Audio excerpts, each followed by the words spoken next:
Welcome back, you beautiful people, or if you're new, thank you so much for stopping by. I hope this video is informative. And just quickly, this will be part of a Bhagavad Gita playlist. I have a playlist on my channel. It says Bhagavad Gita, and everything to do with the Bhagavad Gita I'm going to put there.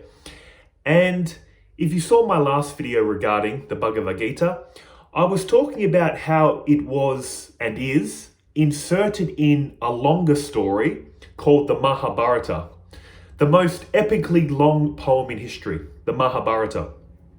I was also briefly talking about chapter 1. Another thing I was doing in that video, there was a whole theme around it. Basically, are spiritual people meant to be weak, passive pushovers? No. What we're basically meant to be doing is be peaceful, loving people, play by the rules, try to negotiate, do everything correctly. But if evil comes knocking and it doesn't let up, we need to put a stop to evil. This was the whole point Krishna was trying to get across in the Bhagavad Gita when Arjuna in chapter 1 was in a state of despair. He said to Krishna, I can't fight this war. I won't get into the details of that if you're new. Watch that first video in the playlist. But basically, that, by the way, is one interpretation of the Bhagavad Gita, a literal war.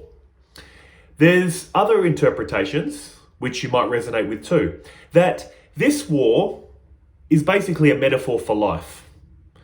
Picture the war as life, us as Arjuna, and Krishna showing us how to navigate this life. All the battles and challenges we face in this life. Krishna is giving us guidance on how to navigate life. Not a literal war, just regular life. Another way I've heard this interpreted as Arjuna's the good side of us. You know that side of us that wants to be loving, caring, good? Duryodhana, the evil antagonist of the story, is our dark side, our ego. We're always in this constant battle of should we do the right thing or the wrong thing? And Krishna is like the intellect. The intellect that discriminates the situation and says, do this, do the right thing, don't do the wrong thing. There's many ways to look at this Bhagavad Gita. But however you want to look at it, this book is such a treasure. And in this day and age, we're so blessed. If you're new to the Bhagavad Gita, go online. There's many resources with monks giving commentary. So you're not alone, and you shouldn't be reading this alone, because you're only going to read this from your level of understanding. If you haven't understood oneness, non-dual truth, reading this, you may take it literally and get confused. Once you understand the non-dual vision, you can read this book unassisted. But until then, get someone that has some commentary on it. And in my own little way, I'm trying to help you guys along the path, talking about this in a down-to-earth manner. And I don't know how many chapters of the Bhagavad Gita I'm going to cover in this playlist, but at the very least, chapter 2 and 3. I really want to pick apart these two chapters because chapter 2 is the whole vision for the rest of the other 16 chapters. Basically, everything's covered in chapter 2. So I really want to spend time with chapter 2 and 3. And in spending time with this chapter 2, this will be part 1 of 3 parts I want to cover in chapter 2. The first part we'll cover in this video, the absolute truth. The truth of what you are. The nature of yourself, pure consciousness. The second part in this little series on chapter 2, I'll be covering how we're meant to act in this world. We must understand the ultimate truth, but also operate in the relative level of reality. We can't deny our human experience. So Krishna briefly talks about Karma Yoga, how we're meant to act. The third part of this series in chapter 2, I'm going to talk about Arjuna asks Krishna a very important question. How do the enlightened act? How do they speak, sit, and walk? And Krishna will describe how the enlightened, a person of stabilized wisdom, goes about this life. And I don't know what level you are at on this path, but it will be an interesting checklist to compare yourself against. So without further ado, let's get into chapter 2. Hey, that rhymes. I didn't even realize that. In this video, I'm going to start from chapter 2, verses 11 until verse 30, if I'm not mistaken. I'm skipping verses 1 to 10 because it's basically Following up from the last video, Arjuna's in a state of despair. He doesn't want to fight. Krishna's encouraging him to fight. So let's just start at chapter 2, verse 11 and take it from there. I'm going to read through the whole thing and then we'll have a detailed discussion of what we've just read. You'll see it here. I've got it on the trusty iPhone 8. Still works after all these years. So let's run through these verses. Chapter 2, verse 11 up until... Sorry, let me just check. We'll go to, verse 30. I'll just go through them. The Supreme Lord said, while you speak words of wisdom, you are mourning for that which is not worthy of grief. The wise lament neither for the living or the dead.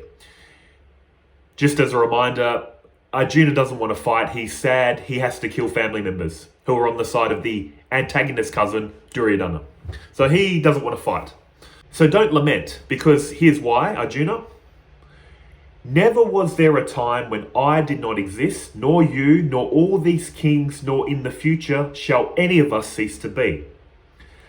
Just as the embodied soul continuously passes from childhood to youth to old age, similarly, at the time of death, the soul passes into another body. The wise are not deluded by this.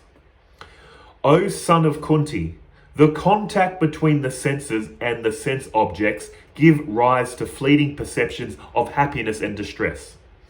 These are non-permanent and come and go like the winter and summer seasons. O descendant of Bhat, one must learn to tolerate them without being disturbed. He's bringing in a bit of equanimity. O Arjuna, noblest amongst men, that person who is not affected by happiness and distress and remains steady in both, become eligible for liberation, equanimity. Of the transient, there is no endurance, and of the eternal, there is no cessation. This has been verily observed and concluded by the seers of truth after studying the nature of both. The world is changing. The true self, your true self, is unchanging. That which pervades the entire body, know it to be indestructible. No one can cause the destruction of the imperishable soul. Your true self is infinite and eternal. Only the material body is perishable. The embodied soul within is indestructible, immeasurable, and eternal. Therefore fight, O descendant of Bhat. Neither of them is in knowledge the one who thinks the soul can slay and the one who thinks the soul can be slain. For truly the soul neither kills nor can be killed. The body can be killed. It comes and goes, but the soul, whether you like it or not, your true self is infinite and eternal. The soul is neither born, nor does it ever die, nor having once existed, does it ever cease to be. The soul is without birth, eternal, immortal, and ageless. It is not destroyed when the body is destroyed. O Part, how can one who knows the soul to be imperishable, eternal, unborn, and immutable, kill anyone or cause anyone to kill? The soul does nothing. Indestructible. The body's performing all these actions. But you, your true self, and the true self of all, indestructible. As a person sheds worn-out garments and wears new ones, likewise at the time of death, the soul casts off its worn-out body and enters a new one. Weapons cannot shred the soul, nor can fire burn it, water cannot wet it, nor the wind can dry it. The soul is unbreakable, incombustible. It can neither be dampened nor dried. It is everlasting, in all places unalterable, immutable, and primordial.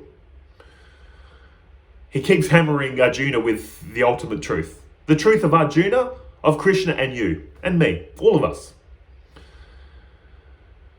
The soul is spoken of as invisible, inconceivable, and unchangeable. Knowing this, you should not grieve the body.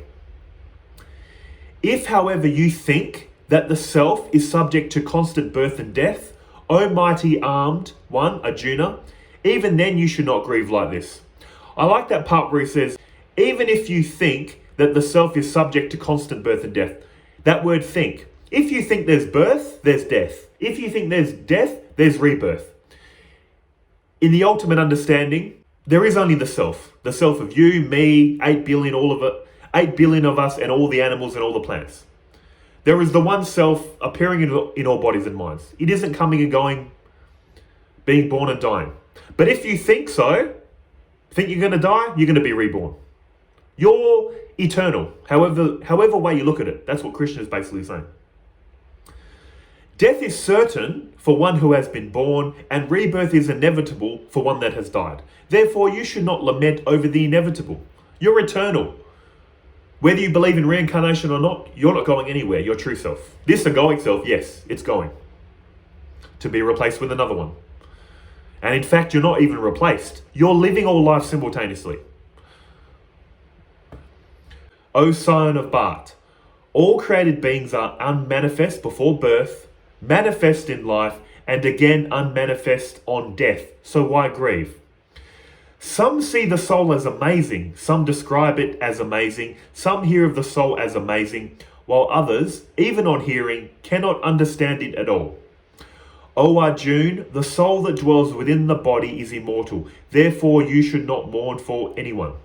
I'll leave it there because he starts going into how this person should act in the world. Briefly into Karma Yoga, so I'll leave that for a future video. But I hope you get the point. In these verses, Krishna is taking this teaching to the top. Arjuna's worried, concerned, he doesn't want to fight, he doesn't want to kill his beloved family members. Krishna's saying, look, the soul of you and these beloved family members, warriors, teachers, indestructible.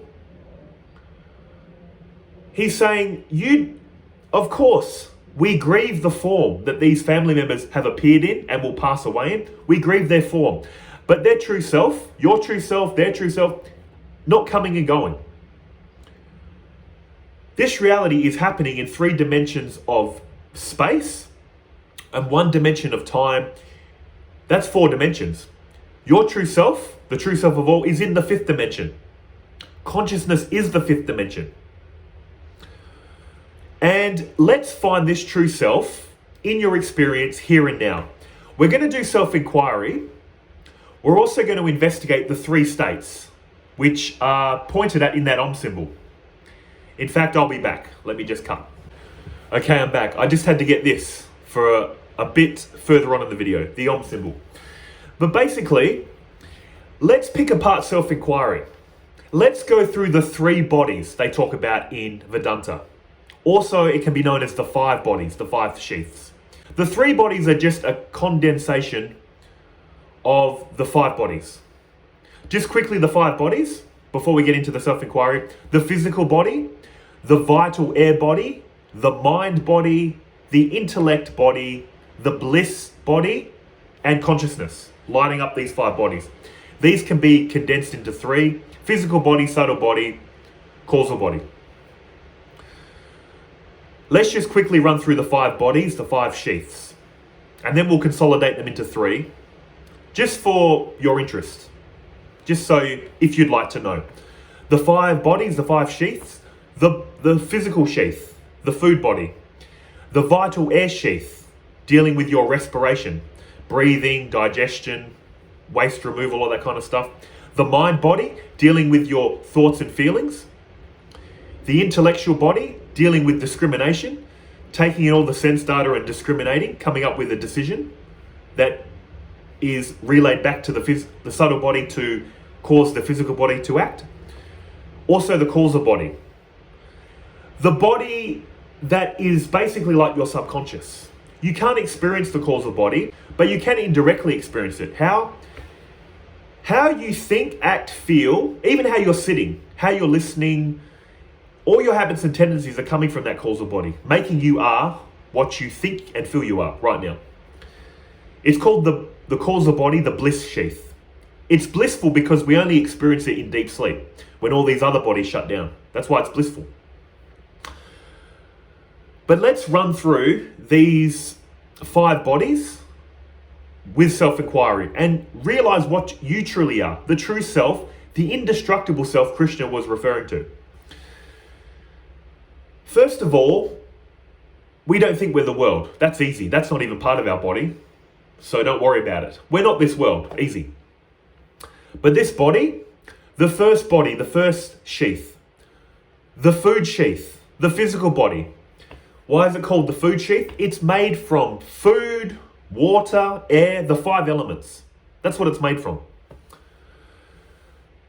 Are we conscious of this body, this physical body, or is it conscious of us? We're conscious of this body. It's used to perform actions in this world. It's here to do the bidding of the subtle body, which we'll talk about in a moment. It's also here to, with the 5 instruments of knowledge, seeing, hearing, tasting, touching, smelling, it's here to receive all the data from this world so that the mind can take it and handball it to the intellect and do what it needs to do. But basically, we're aware of the physical body. It's a poor worker for the subtle body. If we go subtler than the physical, the vital air sheath. The vital air sheath, the vital air body, is responsible for our breathing. It's also responsible for taking in food and converting it to nutrition. It's also responsible for circulating oxygen and that nutrition around the body. It's also responsible for waste removal when we use the restroom. It's also responsible, they say, for ejecting the subtle body at the time of death out of the physical body. This subtle body needs a physical body to function. At the time of death, they say, the vital air body shuts down and ejects the subtle body. So it's also responsible for ejection. A subtler body than the vital air sheath is the mind sheath. The mind plays a critical part in all of this. Of course, every body plays a critical part, but the mind sheath does a lot. It's also referred to as the soul. To experience the mind sheath is to experience all your thoughts and feelings. It's also responsible for taking in all the sense data from the world. Everything you see, hear, taste, feel and smell, takes it in, and it takes all that sense data, stores it in memory, and also handballs it off to the intellect, which we'll talk about in a moment. Also, the subtle body is very important. It's a reflector for consciousness. Your true self is like, in this example, I've shown this example many times, it's very beautiful. Your true self is like the sun, your physical body is like the bucket, and your subtle body, the mind, is like water that can reflect pure consciousness. You'll notice in this example there's 3 buckets. Picture that as 3 people. The one undivided self, sun in the sky, however many buckets with water in them, that's how many reflections it can generate. There's 8 billion people currently. It's currently projecting 8 billion reflections. So the mind also is a reflector for consciousness. Reflector of the true source, the true self, into this physical body. So again, the mind takes in the sense data from the physical body, handballs it off to the intellect and stores it in memory. The intellect takes all that data, also looks into the memory, analyzes all the past experiences, all the sense data, and spits out an action for the subtle body to instruct the physical body to take action. So just quickly, information comes in through the physical body. The subtle body takes all the information, handballs it off to the intellect, stores it in the memory as well. Intellect, the next sheath I'm going to talk about, takes all that information, analyzes, discriminates, sends it back to the mind. The mind goes, cool, I've got the green light from intellect, now take action. I won't spend too much time on all this. It's just something to know. It's not essential to know, but it is interesting to know. And I just gave it away. What's the intellect do? The intellect takes all the information from the mind, discriminates, and spits out an action plan. Do this, don't do that, which the mind uses the body to take action. Also, what I should mention is all these divisions of mind, intellect, it's not real divisions. They're all separate parts of one functioning mind. The mind, you can basically say, is intellect, mind, memory, and ego. The ego is an interesting part of all this. The ego is that feeling when something's happening, it's happening to me. And when you perform an action, the ego says, I did it.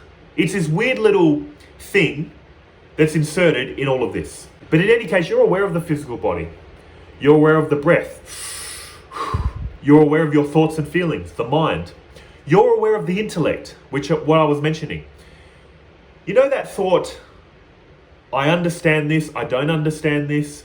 Those thoughts of, should I do this, shouldn't I do this? The intellect takes all that information, comes to a decision. The whole point I'm trying to get at is you're aware of this process. You're aware of all the back and forth discrimination of the intellect. Also, I just mentioned ego. You're aware of the ego.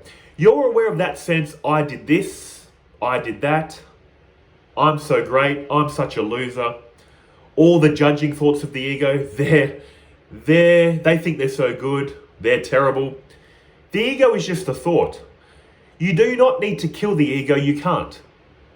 You're conscious of the ego, it's not conscious of you, which means all you need to realize is you are not the ego. The ego is a function of this body-mind complex. You don't have to kill it. You don't have to destroy it. You just need to realize, oh, I have a physical body, I have a subtle body, I have an ego, I have an intellect. It's just part of it. No problem. It's only an issue when you think you are the ego. But in any case, you're aware of the ego. So just quickly, before I get to the cause of body, again, what are we aware of? Which means we're not. We're aware of the physical body. It's an object. We're aware of the breathing. That's a part of the vital air sheath. We're aware of our thoughts and feelings, part of the mind. We're aware of our intellect, the part that discriminates all the information from the mind. We're aware of the ego, that part of us that says, I did this, you did that, I feel good, I feel bad.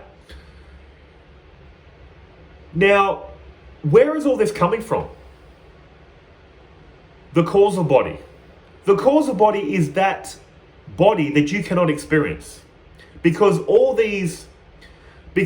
the subtle body and the physical body sprout out of the causal body and resolve back into it in deep sleep and at the time of death.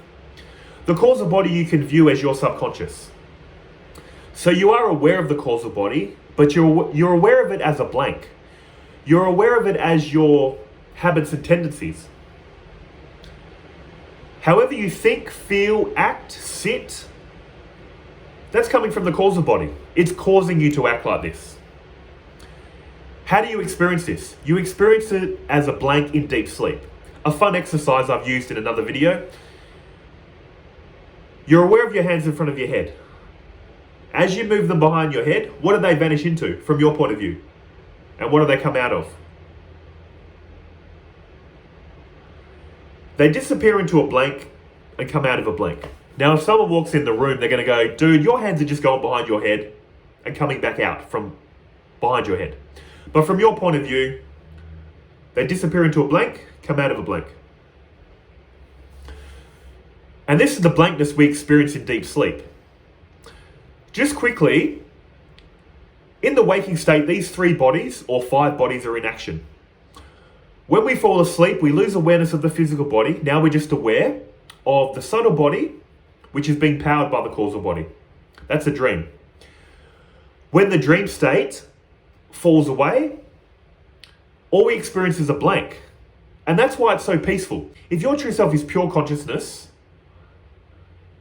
and the causal body is here, picture your true self like light and the causal body like a blanket thrown over it. Picture it like a lamp with a black towel thrown over it. That's why it's so peaceful. You're very close to your true self. It's just being veiled with a black cloth, the causal body. That's why it's so peaceful. And out of that black cloth, causal body, sprouts the subtle. That's when we can have good dreams or bad dreams, and the physical world. That's where all the problems start. When the mind comes back online, that's where all the issues start. When the mind comes back online, like I mentioned in that bucket example, the mind reflects the pure consciousness and generates a dream world, and then ultimately a physical world. And that's where I'll bring in this Om symbol again. These 3 lines represent the 3 states we go through. The waking state, dream state, and deep sleep. We cycle through these 3 states. Waking state, dream state, deep sleep. Waking state, dream state, deep sleep. Whatever we experience in the waking state is part of the waking state. Sometimes we're happy, sad, angry, tired, alert. Waking state. Dream state, normal dreams, lucid dreams. You can put psychedelic experiences in here or here. It doesn't matter. All that matters is realizing any experience can be summed up within these 2, by the way. waking or dream. However mystical or magical or ordinary, it's either in the waking state or the dream state.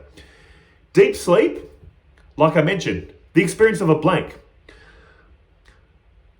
When the physical body shuts down, you experience the causal body feeding the subtle body its thoughts and feelings. That's what a dream is. When the subtle body shuts down, you're just shining on a blank, the causal body. What is this line? Maya. The veil of illusion which is allowing all these three states to happen. Your true self is here with the veil of Maya is generating these three states. See, that's the thing. We're very wake-centric. We think, I'm this person in the waking state. I'm this person. Then when we fall asleep, this waking state person vanishes. Then we take the dream to be real. We think we're a dream character while we're in the dream. When the dream ends and we go into deep sleep, we're aware of a blank. We feel like we don't exist if we could feel anything. So we go from waking existence, dream existence, non-existence. Waking existence, dream existence, non-existence. We think dreams are unreal, but we're cheating because from the waking state, of course, a dream is unreal. But how come when you're in the dream, you take it to be real? You know why? Because your true self is real. Your true self is this dot. Picture it like electricity. These three states aren't conscious. They need to be powered up. In the waking state, your true self is powering up the waking body. When it drops away, it's powering up the dream body. When they drop away, it's powering up the blankness of deep sleep. That's why you think every state is real. Not because it is real. Anything that comes and goes is unreal. But you're real, which is lending apparent reality to reality. That's why your ego is confusing you. That's what the veil of Maya is doing. You feel conscious, real, and free because that's what you are. But this veil of illusion makes you feel conscious, real, and free as the waking character, the dream character, and in deep sleep, you feel really non-existent. Another thing, just quickly, what makes this teaching non-dual? The realization, they call this state 1, state 2, state 3. The three states, they call this the fourth, Turiya. They say you are the fourth state. But here's the twist. There are no three states. There is only the fourth. These three are just a modification of the one. Taking it back to the example I love, the ocean. If the waking state was a wave, the dream state was a whirlpool, and deep sleep was a bubble, you can say there's a wave, there's a whirlpool, there's a bubble, but what are they all made from? Water, the fourth state. In other words, these three states are just a modification of the one and only thing in existence, Brahman, consciousness, you. If my hands were reality, the fourth state, waking state, dream state, deep sleep. Waking state, dream state, deep sleep. They look like different states, but what are they made from? Reality. So that just quickly, that's why this reality is non-dual. But what I was trying to show you guys with this lengthy example is your true self, again, it's true, it's real, conscious, free, but not as anything you experience. That's what Krishna was getting at. Your true self was not born, will not be dying, is not coming, is not going, cannot be killed, cannot kill. It performs no action. It's indestructible. Again, reality is happening in 3 dimensions of space and 1 dimension of time. Who is aware of that happening? You. You feel like the same self from a young child until now. You feel like the same self. Why? Because your true self is real. Lighting up the young person's body you thought you were, adolescent body you thought you were, middle-aged, elderly. It's lighting it up. Baby, adolescent, middle-age, old age, death, new body comes. Same process. You're here witnessing all this. And this witness is running through all bodies and minds, by the way. I am living your life, you are living my life. When you look at another person, you're looking at another version of yourself. And if you believe in Einstein's theory of relativity in space-time, that just as all space is appearing here and now, all time is appearing here and now. So in other words, reincarnation, you're living all life simultaneously.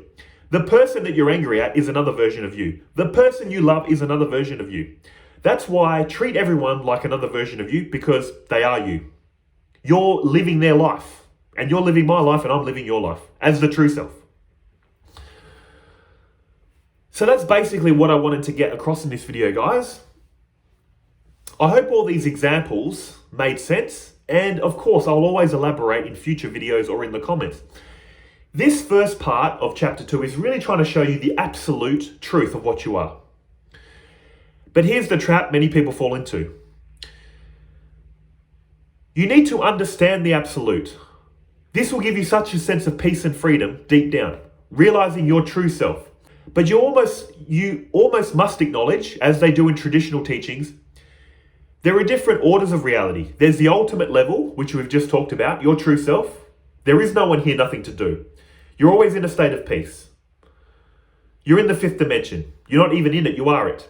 But you also need to acknowledge you feel like a person living a life. You feel like, as Arjuna felt, I'm here, my enemies are there, and also my beloved family members are there. I don't want to fight this. There's 3 orders of reality in traditional Advaita Vedanta: the absolute level, the transactional level, and the imagined level. Absolute level, we're all one. No one can be killed or kill. No one needs to learn this, and there's no one to learn it. All that kind of absolute kind of talk that they speak about in Neo-Advaita a lot. But at the transactional level, I'm here, you're there. I might have more knowledge than you about a certain subject. You have more knowledge than me about another subject. I have my own habits and tendencies, so do you. I have my own likes and dislikes, so do you. It is the one appearing separate. So we don't need to try to literally see one, like an amorphous mass of light. We must just understand it's the one appearing separate. Let's celebrate the differences. Remember the fact that it's the one, and how the one is appearing in all these infinite forms. Big, small, different color skins, different ages, different belief systems. Life is a celebration. You don't experience oneness, you just understand oneness. You can't experience oneness. To experience requires a subject and an object. That's already dualistic. That's why you can only experience duality. And the problem arises, as Krishna's trying to point to Arjuna, duality is not a problem. We need it to experience, but believing it's real is the problem. Krishna is saying, your true self is infinite and eternal. It's appearing as all these forms. Your loved ones, your enemies, yourself. It can't be born or die. When you focus on the changing, you're in suffering. When you focus on the unchanging, you're in a state of peace. As they say in Buddhism, Nirvana is samsara, samsara is nirvana. Samsara is the hell that we view life as. Life is a hell realm, that's samsara. Nirvana is a heaven. The very hell that you think is a hell is heaven, once seen correctly. But again, we must understand what Krishna is saying. The infinite eternal soul of you and all, indestructible, was never born, will never die. We need to hold that knowledge in our head, but also acknowledge there appears to be a world of separation. So we can't and don't need to run to the ultimate all the time. That's spiritual bypassing, by the way. I hurt them in boundless awareness. I'm addicted to these terrible addictions in boundless awareness. I don't need to change. No, if you're suffering as this apparent person, you need to make a change. If you don't like being hurt as this apparent person, don't hurt others. So we need to deal with the different orders of reality. So Krishna again is showing Arjuna the absolute truth. And in the next video, I'm going to talk about what Krishna is advising Arjuna to do in this relative level. Apply karma yoga principles. We feel like a person that's performing action. So how should we act in an enlightened manner to free us from all this suffering? Which I'll leave for the next video. Just to review, guys, there's 3 orders of reality. The ultimate, where we are all one at all times. We are always one. We always have been one, are one, will ever be one at the absolute level. At the relative level, there appears to be duality, which is fine. We just have to recognize it's just an appearance. And we need to act. We need to act in accordance with that ultimate level that we've realized. Act in a good way, loving way, in a way that unifies all of us. That's a relative level. And just quickly, the solipsistic level, when we fall asleep and start dreaming up our own private world. That's private to us. It is solipsistic. We need to understand these three orders of reality. In this video, like I said, I'm just touching on the ultimate level first. We did self-inquiry, the three bodies or the five sheaths. You don't need to spend too much time with these three bodies or five sheaths unless you're really interested. All that you need to realize is don't claim things that aren't ultimately you. Put things where they belong. There's problems in the world, not in you, your true self. There's pain in the body, not in you, your true self.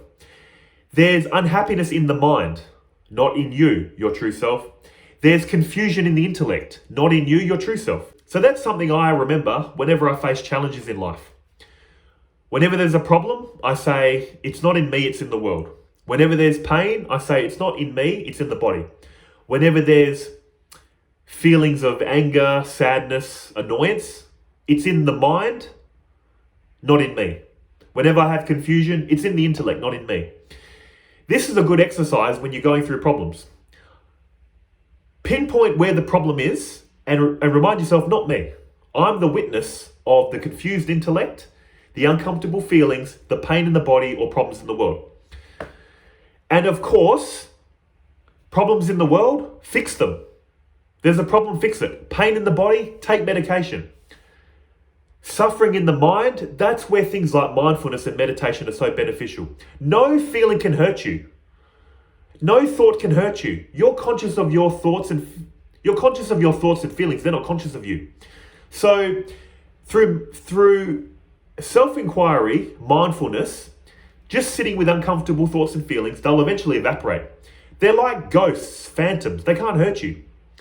They only have energy and power when you put attention into them and think they're really, really real. That's where they grow and overtake you. But 100%, problems in the world, if your car breaks down, go get it fixed. If you're having throbbing pain, go to the doctor. Seek medical help. But things like your mind and intellect, all that kind of stuff can be easily overcome. Because that's all, again, like I said, like a phantom, a ghost. A feeling can't hurt you. A feeling is just energy. You know what anger feels like, sadness. You can sit with those feelings. If you can't, that's what meditation's for. My best meditation sessions are when I'm feeling a bit annoyed or sad. Because then I can just sit with the feeling, just sit with it, open up, relax into it, and it eventually dissolves. You need to bring love, awareness to these negative thoughts and feelings. Negative thoughts and feelings are a contraction. That when you bring the awareness of love and light, your true self, they eventually open. You don't need to resist them. Just focus on the feeling, delete the story, and watch how they slowly evaporate. If you haven't done this already. That's why, again, mindfulness and meditation is going to help you so much to overcome your negative feelings and thoughts. They can't touch you. Once in the light of your true self, you'll be laughing at them. This little flimsy thought or feeling, it's not conscious of me. I'm conscious of it. The light of awareness dissolves it. Easy. But again, I like to stress, pain in the body, see a doctor. I've had so much devotion and prayer for my problems and my loved ones' problems. Prayer, don't underestimate prayer. It can really do wonders. But also, you need to work with your prayers. Pray for what you want, but also go to the doctors, of course. That's all I want to say too. So again, guys, I hope this video is informative. It's a bit longer than usual because I try to cover a lot. In the next video of chapter 2, we're going to talk briefly about karma yoga, but most of that will be for chapter 3. But in the next video, we're briefly going to talk about karma yoga. And in the third video, we're going to talk about how does an enlightened being stand, walk, talk, sit?